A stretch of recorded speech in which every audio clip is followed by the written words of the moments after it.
बाबू ब्रजनाथ कानून पढ़ने में मग्न थे और उनके दोनों बच्चे लड़ाई करने में। श्यामा चिल्लाती कि मुन्नू मेरी गुड़िया नहीं देता। मुन्नू रोता था कि श्यामा ने मेरी मिठाई खा ली। ब्रजनाथ ने क्रुद्ध होकर भामा से कहा, तुम इन दुष्टों को यहाँ से हटाती हो कि नहीं? नहीं तो मैं एक एक की खबर लेता हूँ। भामा चूल्हे में आग जला रही थी। बोली, अरे तो अब क्या संध्या को भी पढ़ते ही रहोगे? जरा दम तो ले लो। ब्रज उठा तो न जाएगा, बैठी बैठी वहीं से कानून बघारोगी। अभी एक आग को पटक दूंगा तो वहीं से गरजती हुई आओगी कि हाय हाय बच्चे को मार डाला। भामा तो मैं कुछ बैठी या सोई तो नहीं हूँ। जरा एक घड़ी तुम ही लड़कों को बहलाओगे तो क्या होगा? कुछ मैंने ही तो उनकी नौकरी नहीं लिखाई। ब्रजनाथ से कोई जवाब न देते बन पड़ा। क्रोध पानी के समान बहाव का मार्ग न पाकर और भी प्रबल हो जाता है। यद्यपि ब्रजनाथ नैतिक सिद्धांतों के ज्ञाता थे, पर उनके पालन में इस समय कुशल न दिखाई दी। मुद्दई और मुद्दालेह दोनों को एक ही लाठी हाँका और दोनों को रोते चिल्लाते छोड़ कानून का ग्रंथ बगल में दबा कॉलेज पार्क की राह ली। सावन का महीना था। आज कई दिनों के बाद बादल हटे थे। हरे भरे वृक्ष सुनहरी चादर ओढ़े खड़े थे। मृदु समीर सावन का राग गाता था और बगुले डालियों पर बैठे हिंडोले झूल रहे थे। ब्रजनाथ एक बेंच पर आ बैठे और किताब खोली, लेकिन इस ग्रंथ की अपेक्षा प्रकृति ग्रंथ का अवलोकन अधिक चित्त आकर्षक था। कभी आसमान को पढ़ते थे, कभी पत्तियों को, कभी छवि में हरियाली को और कभी सामने मैदान में खेलते हुए लड़कों को। एकाएक उन्हें सामने घास पर एक कागज की एक पुड़िया दिखाई दी। माया ने जिज्ञासा की आड़ में, चलो देखो इसमें क्या है। बुद्धि ने कहा, तुमसे मतलब, पड़ी रहने दो। लेकिन जिज्ञासा रूपी माया की जीत हुई। ब्रजनाथ ने उठकर पुड़िया उठा ली। कदाचित किसी के पैसे पुड़िया में लपेटे गिरे पड़े हैं। खोलकर देखा, सावरेन था। गिना, पूरे 8 निकले। कौतूहल की सीमा न रही। ब्रजनाथ की छाती धड़कने लगी। 8 सावरेन हाथ में लिए सोचने लगे, इन्हें क्या करूं? अगर यहीं रख दूं तो न जाने किसकी नज़र पड़े, न मालूम कौन उठा ले जाए। नहीं, यहाँ रखना उचित नहीं। चलूँ थाने में इत्तला कर दूं और ये सावरेन थानेदार को सौंप दूं। जिसके होंगे वह आप ले जाएगा, या अगर उसको न भी मिली तो मुझ पर कोई दोष न रहेगा। मैं तो अपने उत्तरदायित्व से मुक्त हो जाऊंगा। माया ने पर्दे की आड़ से मंत्र मारना शुरू किया। वह थाने नहीं गए। सोचा चलूं भामा से एक दिल लगी करूं, भोजन तैयार होगा, कल इत्मीनान से थाने जाऊंगा। भामा ने सावरेन देखे तो हृदय में एक गुदगुदी सी हुई। पूछा, किसकी है? ब्रज मेरी। भामा, चलो कहीं हो ना। ब्रज पड़ी मिली है। भामा, झूठ बात।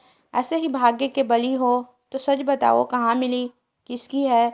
ब्रज, सच कहता हूँ, पड़ी मिली है। भामा, मेरी कसम। ब्रज, तुम्हारी कसम। भामा गिन्नियों को पति के हाथ से छीनने की चेष्टा करने लगी। ब्रजनाथ ने कहा, क्यों चिंती हो? भामा, लाओ, मैं अपने पास रख लूँ। ब्रज, रहने दो, मैं इसकी इत्तला करने थाने जाता हूँ। भामा का मुख मलिन हो गया। बोली, पड़े हुए धन की क्या इत्तला? ब्रज, हाँ, और क्या इन 8 गिन्नियों के लिए ईमान बिगाड़ूंगा? भामा, अच्छा तो सवेरे चले जाना। इस समय जाओगे तो आने में देर हो जाएगी। ब्रजनाथ ने भी सोचा, यही अच्छा। थाने वाले रात को तो कोई कार्रवाई करेंगे नहीं। जब असरपियों को पड़ा ही रहना है, तब जैसे थाना वैसे मेरा घर। गिन्नियाँ संदूक में रख दी। खा पी कर लेटे तो भामा ने हंसकर कहा, आया धन क्यों छोड़ते हो? लाओ, मैं अपने लिए एक गुलबंद बनवा लूँ। बहुत दिनों से जी तरस रहा है। माया ने इस समय हास्य का रूप धारण किया। ब्रजनाथ ने तिरस्कार करके कहा, गुलबंद की लालसा में गले में फांसी लगाना चाहती हो क्या? प्रातःकाल ब्रजनाथ थाने के लिए तैयार हुए। कानून का एक लेक्चर छूट जाएगा, कोई हरज नहीं। वह इलाहाबाद के हाई कोर्ट में अनुवादक थे। नौकरी में उन्नति की आशा न देखकर साल भर से वकालत की तैयारी में मग्न थे। लेकिन अभी कपड़े पहन ही रहे थे कि उनके एक मित्र मुंशी गोरेलाल आकर बैठ गए और अपनी पारिवारिक दुश्चिंताओं की राम कहानी सुनाकर अत्यंत विनीत भाव से बोले, भाई साहब, इस समय मैं इन झंझटों में ऐसा फंस गया हूँ कि बुद्धि कुछ काम नहीं करती। तुम बड़े आदमी हो, इस समय कुछ सहायता करो। ज़्यादा नहीं, 30 रुपये दे दो, किसी न किसी तरह काम चला लूँगा।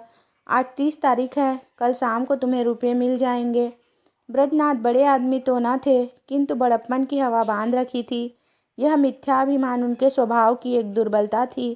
केवल अपने वैभव का प्रभाव डालने के लिए ही वह बहुधा मित्रों की छोटी मोटी आवश्यकताओं पर अपनी वास्तविक आवश्यकताओं को निछावर कर दिया करते थे।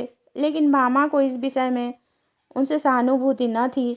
इसलिए जब ब्रजनाथ इस प्रकार का संकट आ पड़ता था, तब थोड़ी देर के लिए उनकी पारिवारिक शांति अवश्य नष्ट हो जाती थी। उनमें इनकार करने या टालने की हिम्मत न थी। वह सकुचाते हुए भामा के पास गए और बोले, तुम्हारे पास 30 रुपये तो न होंगे? मुंशी गोरेलाल मांग रहे हैं। भामा ने रुखाई से कहा, मेरे पास तो रुपये नहीं। ब्रज होंगे तो जरूर बहाना करती हो। भामा, अच्छा बहाना ही सही। ब्रज, तो मैं उनसे क्या कह दूँ? भामा, कह दो घर में रुपये नहीं हैं। तुमसे न कहते बने तो मैं पर्दे की आड़ से कह दूँ। ब्रज, कहने को तो मैं कह दूँ, लेकिन उन्हें विश्वास न आएगा, समझेंगे बहाना कर रहे हैं। भामा, समझेंगे तो समझा करें।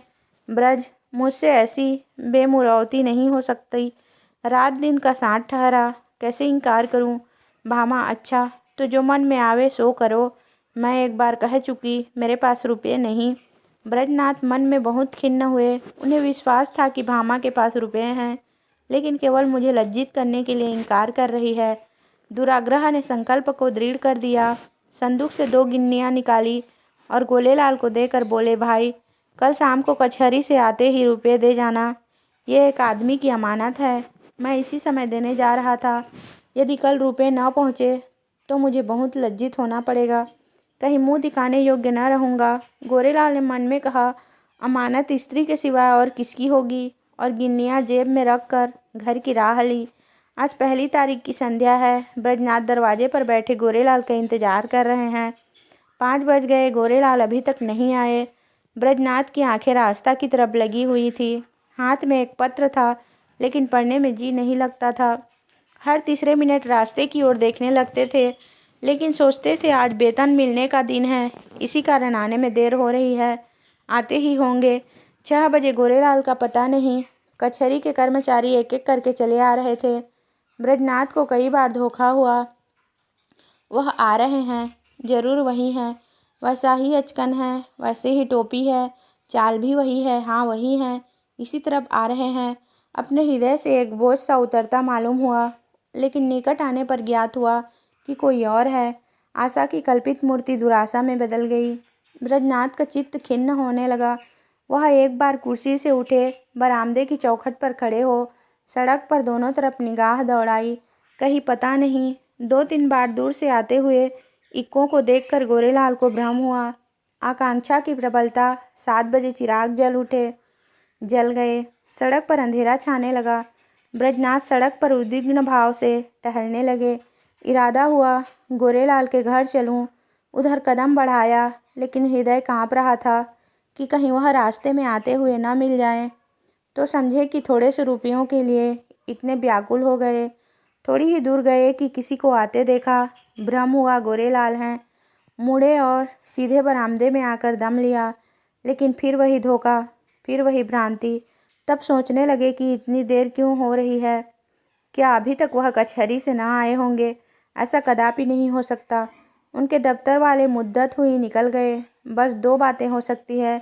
या तो उन्होंने कल आने का निश्चय कर लिया, समझे होंगे रात को कौन जाए, या जानबूझकर बैठे होंगे, देना ना चाहते होंगे। उस समय उनको गरज थी, इस समय मुझे गरज है। मैं ही किसी को क्यों न भेज दूं, लेकिन किसे भेजूं? मुन्नू जा सकता है, सड़क ही पर मकान है। यह सोचकर कमरे में गए, लैंप जलाया और पत्र लिखने बैठे, मगर आंखें द्वार की ही ओर लगी हुई थी। अकस्मात किसी के पैरों की आहट सुनाई दी, परंतु पत्र को एक किताब के नीचे दबा लिया और बरामदे में चले आए। देखा पड़ोस का एक कुंजड़ा तार पढ़ाने आया है। उससे बोले, भाई, इस समय फुर्सत नहीं, थोड़ी देर में आना। उसने कहा, बाबूजी, घर भर के आदमी घबराए हैं, जरा एक निगाह देख लीजिए, निदान। ब्रजनाथ ने झुंझला कर उसके हाथ से तार ले लिया और सरसरी नज़र से देखकर बोले, कलकत्ते से आया है, माल नहीं पहुंचा। कुंजड़े ने डरते डरते कहा, बाबूजी, इतना और देख लीजिए, किसने भेजा है? इस पर ब्रजनाथ ने तार फेंक दिया और बोले, मुझे इस वक्त फुर्सत नहीं है। 8 बज गए। ब्रजनाथ को निराशा होने लगी। मुन्नू इतनी रात बीते नहीं जा सकता। मन में निश्चय किया, आज ही जाना चाहिए। भला से बुरा मानेंगे, इसकी कहाँ तक चिंता करूं। स्पष्ट कह दूंगा, मेरे रुपये दे दो। भल मनसी भले मानसों से निभाई जा सकती है। ऐसे धूर्तों के साथ भल मनसी का व्यवहार करना मूर्खता है। अचकन पहनी, घर में जाकर भामा से कहा, जरा एक काम से बाहर जाता हूँ, किवाड़े बंद कर लो। चलने को तो चले, लेकिन पग पग पर रुकते चले जाते थे। गोरेलाल का घर दूर से दिखाई दिया। लैंप जल रहा था। ठिठक गए और सोचने लगे, चलकर क्या कहूँगा। कहीं उन्होंने जाते जाते रुपये निकाल कर दे दिए और देर के लिए क्षमा मांगी तो मुझे बड़ी झेप होगी। वह मुझे क्षुद्र, ओझा, धैर्यहीन समझेंगे। नहीं, रुपयों की बातचीत करूं ही क्यों। कहूँगा, भाई, घर में बड़ी देर से पेट दर्द कर रहा है। तुम्हारे पास पुराना तेज सिरका तो नहीं है? मगर नहीं, यह बहाना कुछ भद्दा सा प्रतीत होता है। सांप कलई खुल जाएगी। ओह, इस झंझट की ज़रूरत ही क्या है। वह मुझे देखकर आप ही समझ जाएंगे। इस विषय में बातचीत की कुछ नौबत ही ना आवेगी। ब्रजनाथ इसी उधेड़-बुन में आगे बढ़ते चले जाते थे। जैसे नदी में लहरें चाहे किसी ओर चलें, धारा अपना मार्ग नहीं छोड़ती। गोरेलाल का घर आ गया। द्वार बंद था। ब्रजनाथ को उन्हें पुकारने का साहस न हुआ। समझे खाना खा रहे होंगे। दरवाजे के सामने से निकले और धीरे धीरे टहलते हुए 1 मील तक चले गए। 9 बजने की आवाज़ कान में आई। गोरेलाल भोजन कर चुके होंगे, यह सोचकर लौट पड़े, लेकिन द्वार पर पहुँचे तो अंधेरा था। वह आशारूपी दीपक बुझ गया था। 1 मिनट तक दुविधा में खड़े रहे, क्या करूं? अभी बहुत सवेरा है, इतनी जल्दी थोड़े ही सो गए होंगे। दबे पांव बरामदे पर चढ़े, द्वार पर कान लगाकर सुना। चारों ओर ताक रहे थे कि कहीं कोई देख न ले। कुछ बातचीत की भनक कान में पड़ी। ध्यान से सुना। स्त्री कह रही थी, रुपये तो सब उड़ गए, ब्रजनाथ को कहाँ से दोगे? गोरेलाल ने उत्तर दिया, ऐसी कौन सी उतावली है, फिर दे देंगे। और दरख्वास्त दे दी है, कल मंजूर हो ही जाएगी। 3 महीने के बाद लौटेंगे, तब देखा जाएगा। ब्रजनाथ को ऐसा जान पड़ा मानो मुंह पर किसी ने तमाचा मार दिया। क्रोध और नैराश्य से भरे हुए बरामदे से उतर आए।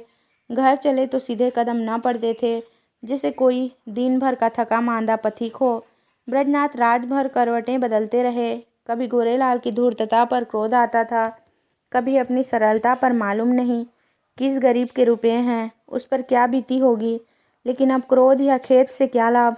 सोचने लगे, रुपये कहाँ से आवेंगे। भामा पहले ही इनकार कर चुकी है। वेतन में इतनी गुंजाइश नहीं। 10-5 रुपये की बात होती तो कतर ब्योंत करता। तो क्या करूं? किसी से उधार लूं, मगर मुझे कौन देगा। आज तक किसी से मांगने का संयोग नहीं पड़ा, और अपना कोई ऐसा मित्र है भी तो नहीं। जो लोग हैं मुझी को सताया करते हैं, मुझे क्या देंगे। हाँ, यदि कुछ दिन कानून छोड़कर अनुवाद करने में परिश्रम करूं तो रुपये मिल सकते हैं। कम से कम 1 मास का कठिन परिश्रम है। सस्ते अनुवादकों के मारे दार भी तो गिर गई है। हाँ निर्दयी, तूने बड़ी दगा की। न जाने किस जन्म का बैर चुकाया, कहीं का न रखा। दूसरे दिन से ब्रजनाथ को रुपयों की धुन सवार हुई। सवेरे कानून के लेक्चर में सम्मिलित होते, संध्या को कचहरी से तजबीजों का पुलिंदा घर लाते और आधी रात तक बैठे अनुवाद किया करते। सिर उठाने की मोहलत न मिलती। कभी 1-2 भी बज जाते। जब मस्तिष्क बिल्कुल शिथिल हो जाता, तब विवश होकर चारपाई पर पड़े रहते। लेकिन इतने परिश्रम का अभ्यास न होने के कारण कभी कभी सिर में दर्द होने लगता, कभी पाचन क्रिया में विघ्न पड़ जाता, कभी ज्वर चढ़ आता। तिस पर भी वह मशीन की तरह काम में लगे रहते। भामा कभी कभी झुंझला कर कहती, अजी लेट भी रहो, बड़े धर्मात्मा बने हो। तुम्हारे जैसे 10-5 आदमी और होते तो संसार का काम ही बंद हो जाता। ब्रजनाथ इस बाधाकारी व्यंग का उत्तर न देते। दिन निकलते ही फिर वही चरखा ले बैठते। यहाँ तक कि 3 सप्ताह बीत गए और 25 रुपये हाथ आ गए। ब्रजनाथ सोचते थे, 2-3 दिन में बेड़ा पार है, लेकिन 21वें दिन उन्हें प्रचंड ज्वर चढ़ आया और 3 दिन तक न उतरा। छुट्टी लेनी पड़ी। शैया सेवी बन गए। भादों का महीना था। भामा ने समझा पित्त का प्रकोप है, लेकिन जब 1 सप्ताह तक डॉक्टर की औषधि सेवन करने पर भी ज्वर न उतरा तब घबराई। ब्रजनाथ प्रायः ज्वर में बकझक भी करने लगते। भामा सुनकर डर के मारे कमरे में से भाग जाती, बच्चों को पकड़कर दूसरे कमरे में बंद कर देती। अब उसे शंका होने लगती कि कहीं यह कष्ट उन्हीं रुपयों के कारण तो नहीं भोगना पड़ रहा है। कौन जाने रुपये वाले ने कुछ कर धर दिया हो। जरूरी यही बात है, नहीं तो औषधि से लाभ क्यों नहीं होता। संकट पड़ने पर हम धर्म भीरू हो जाते हैं, औषधियों से निराश होकर देवताओं की शरण लेते हैं। भामा ने भी देवताओं की शरण ली। वह जन्माष्टमी, शिवरात्रि और तीज के सिवाय कोई व्रत न रखती थी। इस बार उसने नवरात्र का कठिन व्रत शुरू किया। 8 दिन पूरे हो गए। अंतिम दिन आया। प्रभात का समय था। भामा ने ब्रजनाथ को दवा पिलाई और दोनों बालकों को लेकर दुर्गा जी की पूजा करने के लिए चली। उसका हृदय आराध्य देवी के प्रति श्रद्धा से परिपूर्ण था। मंदिर के आंगन में पहुंची। उपासक आसनों पर बैठे हुए दुर्गा पाठ कर रहे थे। धूप और अगर की सुगंध उड़ रही थी। उसने मंदिर में प्रवेश किया। सामने दुर्गा की विशाल प्रतिमा शोभायमान थी। उसके मुखारविंद पर एक विलक्षण दीप्ति झलक रही थी। बड़े बड़े उज्ज्वल नेत्रों से प्रभा की किरणें छिटक रही थी। पवित्रता का एक समा सा छाया हुआ था। भामा इस दीप्तवर्ण मूर्ति के सम्मुख सीधी आंखें से ताक न सकी। उसके अंतःकरण में एक निर्मल विशुद्ध भावपूर्ण भय का उदय हो आया। उसने आंखें बंद कर ली, घुटनों के बल बैठ गई और हाथ जोड़कर करुण स्वर से बोली, माता मुझ पर दया करो। उसे ऐसा ज्ञात हुआ मानो देवी मुस्कुराई। उसे उन दिव्य नेत्रों से एक ज्योति सी निकलकर अपने हृदय में आती हुई मालूम हुई। उसके कानों में देवी के मुंह से निकले ये शब्द सुनाई दिए, पराया धन लौटा दे, तेरा भला होगा। भामा उठ बैठी। उसकी आंखों में निर्मल भक्ति का आभास झलक रहा था। मुखमंडल से पवित्र प्रेम बरस पड़ता था। देवी ने कदाचित उसे अपनी प्रभा के रंग में डुबा दिया था। इतने में दूसरी एक स्त्री आई। उसके उज्ज्वल केस बिखरे और मुरझाए हुए चेहरे के दोनों लटक रहे थे। शरीर पर केवल एक श्वेत साड़ी थी। हाथ में चूड़ियों के सिवाय और कोई आभूषण न था। शौक और नैराश्य की साक्षात मूर्ति मालूम होती थी। उसने भी देवी के सामने सिर झुकाया और दोनों हाथों से आंचल फैलाकर बोली, देवी जिसने मेरा धन लिया हो उसका सर्वनाश करो। जैसे सितार मिजराब की चोट खाकर थरथरा उठता है, उसी प्रकार भामा का हृदय अनिष्ट के भय से थरथरा उठा। ये शब्द तीव्र स्वर के समान उसके कलेजे में चुभ गए। उसने देवी की ओर कातर नेत्रों से देखा। उनका ज्योतिर्मय स्वरूप भयंकर था। नेत्रों से भीषण ज्वाला निकल रही थी। भामा के अंतःकरण में सर्वत्र, आकाश से, मंदिर के सामने वाले वृक्षों से, मंदिर के स्तंभों से, सिंहासन के ऊपर जलते हुए दीपक से और देवी के विकराल मुंह से ये शब्द निकलकर गूंजने लगे, पराया धन लौटा दे, नहीं तो तेरा सर्वनाश हो जाएगा। भामा खड़ी हो गई और उस वृद्धा से बोली, क्यों माता, तुम्हारा धन किसी ने ले लिया है? वृद्धा ने इस प्रकार उसकी ओर देखा मानो डूबते को तिनके का सहारा मिला। बोली, हाँ बेटी। भामा, कितने दिन हुए? वृद्धा, कोई 1.5 महीना। भामा, कितने रुपये थे? वृद्धा, पूरे 120। भामा, कैसे खोए? वृद्धा, क्या जाने कहीं गिर गए। मेरे स्वामी पलटन में नौकर थे, आज कई बरस हुए वह परलोक सिधारे। अब मुझे सरकार से 60 रुपये पेंशन मिलती है। अब की 2 साल की पेंशन एक साथ ही मिली थी। खजाने से रुपये लेकर आ रही थी, मालूम नहीं कब और कहाँ गिर पड़े। 8 गिन्नियाँ थी। भामा, अगर वे तुम्हें मिल जाए तो क्या दोगी? वृद्धा, अधिक नहीं, उसमें से 50 रुपये दे दूंगी। भामा, रुपये क्या होंगे, कोई उससे अच्छी चीज़ दो। वृद्धा, बेटी और क्या दूं? जब तक जीऊँगी तुम्हारा यश गाऊंगी। भामा, नहीं, इसकी मुझे आवश्यकता नहीं। वृद्धा, बेटी, इसके सिवा मेरे पास क्या है? भामा, मुझे आशीर्वाद दो, मेरे पति बीमार हैं, वह अच्छे हो जाएं। वृद्धा, क्या उन्हीं को रुपये मिले हैं? भामा, हाँ, वह उसी दिन से तुम्हें खोज रहे हैं। वृद्धा घुटनों के बल बैठ गई और आंचल फैलाकर कंपित स्वर से बोली, देवी इनका कल्याण करो। भामा ने फिर देवी की ओर सशंक दृष्टि से देखा। उनके दिव्य रूप पर प्रेम का प्रकाश था। आंखों में दया की आनंददायिनी झलक थी। उस समय भामा के अंतःकरण में कहीं स्वर्गलोक से यह ध्वनि सुनाई दी, जा तेरा कल्याण होगा। संध्या का समय है। भामा ब्रजनाथ के साथ इक्के पर बैठी तुलसी के घर उसकी थाती लौटाने जा रही है। ब्रजनाथ के बड़े परिश्रम की कमाई तो डॉक्टर की भेंट हो चुकी है, लेकिन भामा ने एक पड़ोसी के हाथ अपने कानों के झुमके बेचकर रुपये जुटाए हैं। जिस समय झुमके बनकर आए थे, भामा बहुत प्रसन्न हुई थी। आज उन्हें बेचकर वह उससे भी अधिक प्रसन्न है। जब ब्रजनाथ ने 8 गिन्नियाँ उसे दिखाई थी, उसके हृदय में एक गुदगुदी सी हुई थी, लेकिन यह हर्ष मुख पर आने का साहस न कर सका था। आज उन गिन्नियों को हाथ से जाते समय उसका हार्दिक आनंद आंखों में चमक रहा था, होठों पर नाच रहा है, कपोलों को रंग रहा है और अंगों पर किलोल कर रहा है। वह इंद्रियों का आनंद था, यह आत्मा का आनंद है। वह आनंद लज्जा के भीतर छिपा हुआ था, यह आनंद गर्व से बाहर निकला पड़ता है। तुलसी का आशीर्वाद सफल हुआ। आज पूरे 3 सप्ताह के बाद ब्रजनाथ तकिए के सहारे बैठे थे। वह बार बार भामा को प्रेमपूर्ण नेत्रों से देखते थे। वह आज उन्हें देवी मालूम होती थी। अब तक उन्होंने उसके बाह्य सौंदर्य की शोभा देखी थी, आज वह उसका आत्मिक सौंदर्य देख रहे हैं। तुलसी का घर एक गली में था।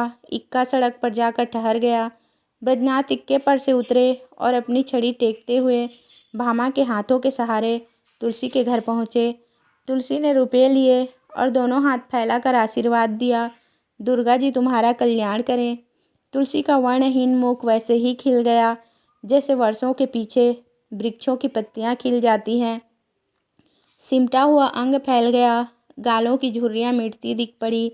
ऐसा मालूम होता था मानो उसका कायाकल्प हो गया। वहाँ से आकर ब्रजनाथ अपने द्वार पर बैठे हुए थे कि गोरेलाल आकर बैठ गए।